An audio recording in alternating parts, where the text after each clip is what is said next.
జై తెలంగాణ. ఇప్పుడే నేను ఒక వీడియో చూశాను. జర్నలిస్ట్ మిత్రుడు కేవీఆర్ గారిని ఆంధ్ర పోలీసులు వచ్చి లాక్కొని వెళ్తా ఉన్నారు. వాళ్ళ కుటుంబ సభ్యులందరూ కూడా పాపం చిన్న పిల్లలు హృదయ విదారకంగా ఏడుస్తున్నారు. భార్య అడ్డుపడుతున్నా కూడా లాక్కొని వెళ్తున్నారు. దానికి తెలంగాణ పోలీసులు సహకరించడం అనేది నిజంగా సిగ్గుచేటు.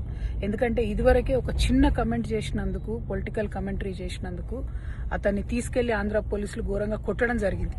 మళ్ళీ ఇప్పుడు అదే కేసుకు ఇంకొక చిన్నదేదో యాడ్ చేసి మళ్ళీ ఒకసారి తనని తీసుకెళ్లడానికి ఇక్కడి వరకు రావడము, దానికి తెలంగాణ పోలీసులు సహకరించడం అనేది ఇది చాలా అన్యాయం.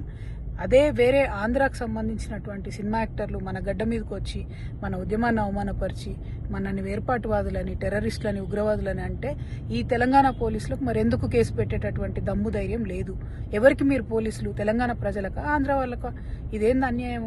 అతన్ని లాక్కొని వెళ్తా ఉన్నారు. ఎన్నిసార్లు తీసుకొని వెళ్తారు ఒకటే కేసులో? ఒకసారి అయిపోయింది, తీసుకొని వెళ్ళిండ్రు.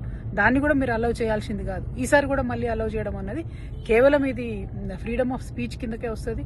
జర్నలిస్ట్ మిత్రుల్ని తీసుకొని వెళ్ళడము, మన మేధావుల మీద దాడి చేయడం, దాన్నంతా కూడా దగ్గరుండి తెలంగాణ పోలీసులు సహకరించడం అన్నది చాలా చాలా అన్యాయం. ఆ హృదయ విదారకమైనటువంటి వీడియోస్ చూసినా తెలంగాణ పోలీసుల మనసులు కరగాలి.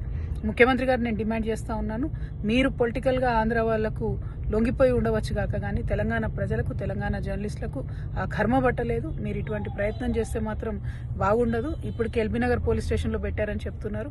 డెఫినెట్గా ఆ కేవీఆర్ గారిని తొందరగా రిలీజ్ చేయాలి. తెలంగాణ పోలీసులు సహకరించకూడదు. ఇటువంటి పెట్టి చిన్న కేసులు, చాలా చిన్న విషయాలకు పెట్టే పెట్టి కేసులకు కూడా సహకరించడం అన్నది అన్యాయం. అది వారికి వాక్ స్వాతంత్రం ఉండాలి, అది లేకుండా చేస్తున్నారు. ఇది చాలా దుర్మార్గం. దీన్ని నేను తీవ్రంగా ఖండిస్తా ఉన్నాను. కేవీఆర్ గారికి, వారి కుటుంబానికి తెలంగాణ రక్షణ సేన సంపూర్ణంగా అండగా ఉంటుంది. ఎట్టి పరిస్థితులలో వారిని ఆంధ్రాకు పంపించకూడదు, వారిని ఇక్కడ రిలీజ్ చేయాలని నేను డిమాండ్ చేస్తా ఉన్నాను.